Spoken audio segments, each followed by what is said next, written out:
Hello guys, it's me, Janne. And as you may very well know, the Rally Finland starts today. So because of that, I'll be telling you 5 worst tracks on project cars.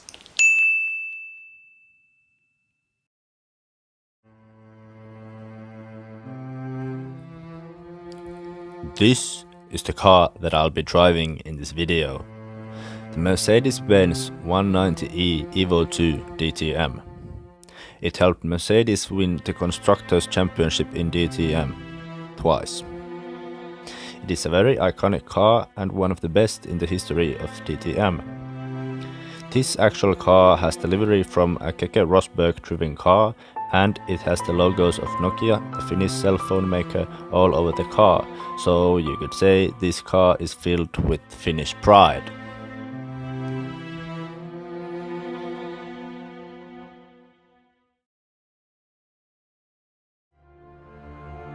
The first track is the Willow Springs International Raceway, and the track layout resembles a gun. Damn, those Americans sure like their guns. And now I'll take you for a lap around the track and tell you why I don't like it.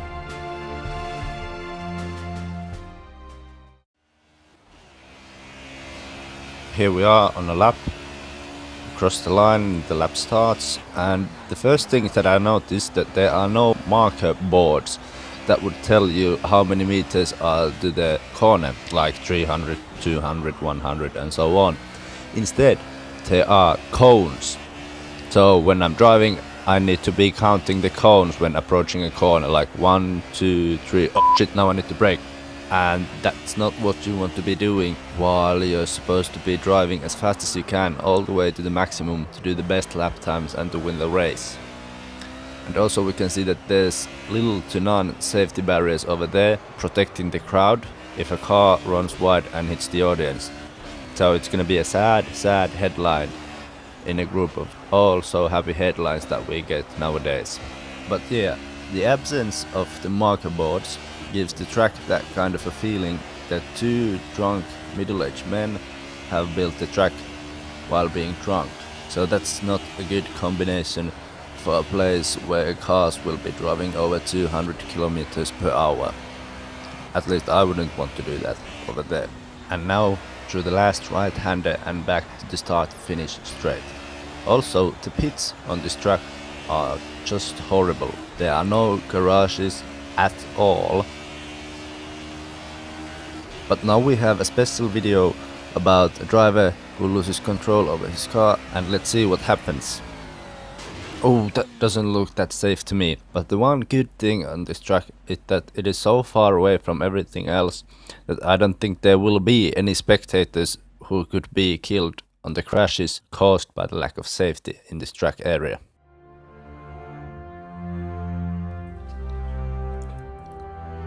The second track is the Azure Circuit, and yes, I know that it is the home of the legendary Monaco Grand Prix in Formula 1, but I still don't like the track itself, and let me take you for a lap around it.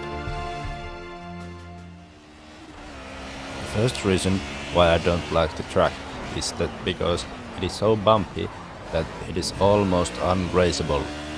You have to do some extreme adjustments on your setup to make it cope with the bumps of the track.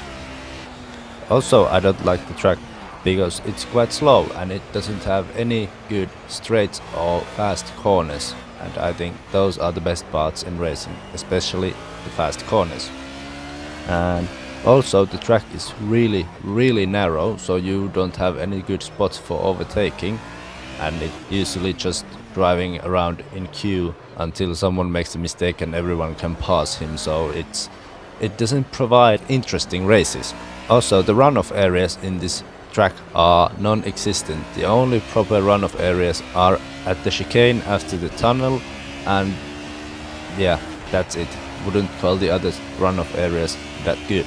And if you have watched the Formula 1 Monaco Grand Prix, you can see that the track side is surrounded by rich people. So that's a bad thing because it reminds me how poor I am. But hey, every track needs to have at least one good thing. So in this one you can accidentally, yeah, accidentally, mess up a corner and cause yellow flags, meaning that the rivals must slow down during their lap, and with that you'll prevent the others from improving their lap time, which will mean that you will remain in the top spot at the end of the qualifying session. And this was the Monaco track. Now for the next one. And the third track is the Catworld GP, and the GP means God Pokemon, because that is their latest conspiracy to get more visitors to their so poor track. Also, the GP could mean greatly poor. But enough with that, and now I'll take you for a lap around the track. Here we are at Catworld GP on the start-finish straight, and the first thing that I noticed that this track doesn't got the marker boards either, so I'm back to counting cones. I feel like an employee at an ice cream stand, always just counting cones, but luckily I'm not scooping any balls. Yes, I meant that like scooping balls out of ice cream, not like scooping a man's balls, you dirty-minded idiot. Also, this track is really narrow, so you don't have much room for overtakes. So I guess this track will be another one of those where you just drive in queue and wait for someone to make mistake, so all the 15 cars behind him can pass him. One of the more famous parts of the track is the jump that is coming soon. But because the onboard view doesn't do justice to the jump, I'm going to show you a different angle for the jump. And yes, it is the same car on this very same track, it's not a rally car on a stage.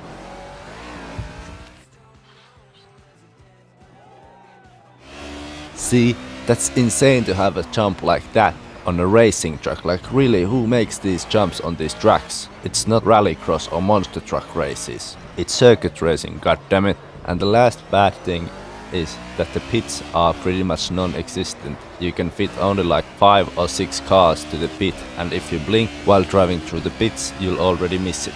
But the good part is that the fast section in the start of the lap is pretty fun to drive around.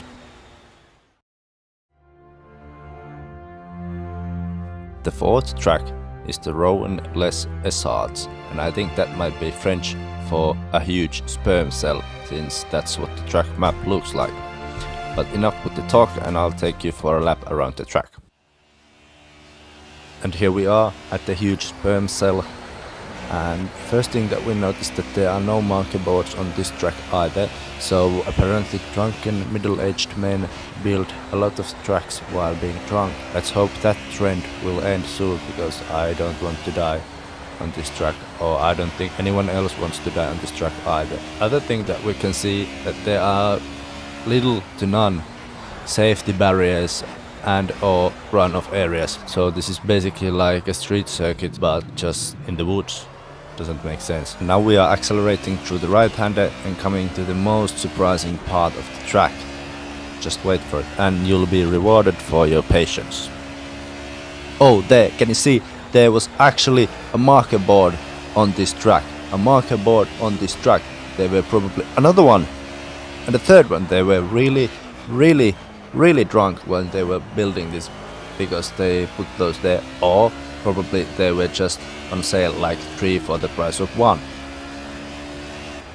Now through the few fast corners and off to the worst part of the track, long ass straight. They were probably thinking, oh, how can we make a track that separates the drivers who are good and bad from each other? Yeah, let's build a long ass straight that only the power matters and not the skill. No logic at all. Horrible and extremely boring. Then I could probably grow a beard while driving through the straight, because it's that long and my beard grows like 1 centimeter in a year. And now through the right-hander, and there's cobblestones on a racing track. Are you for real? Cobblestones on a racing track.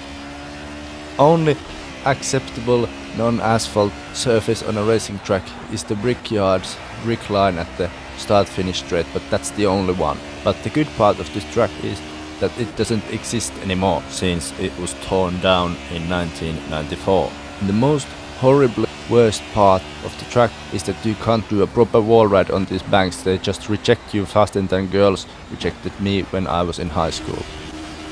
Horrible track.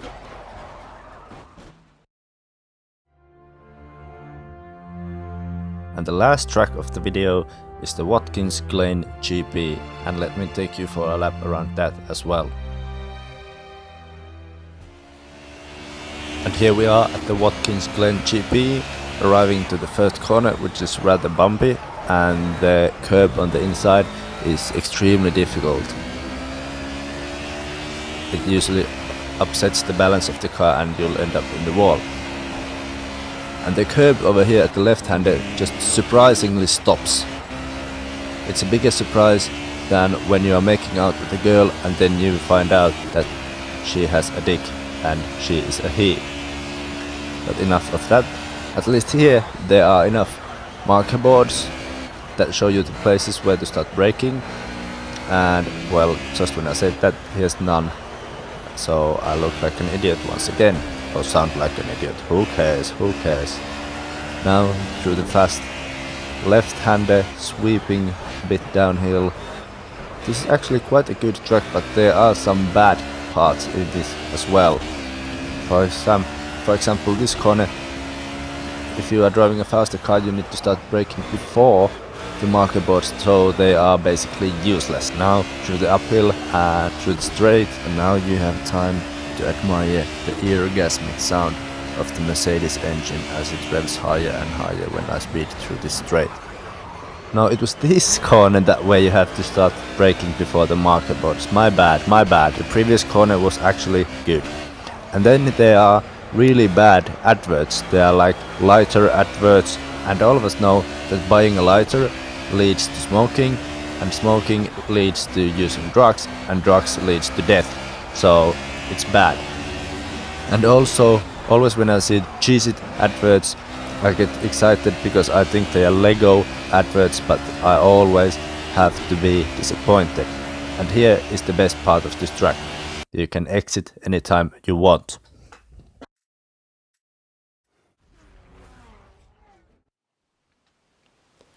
And that was the video. I hope you enjoyed it, and I'll see you at Harju today. Please like, share and subscribe, and thank you for watching.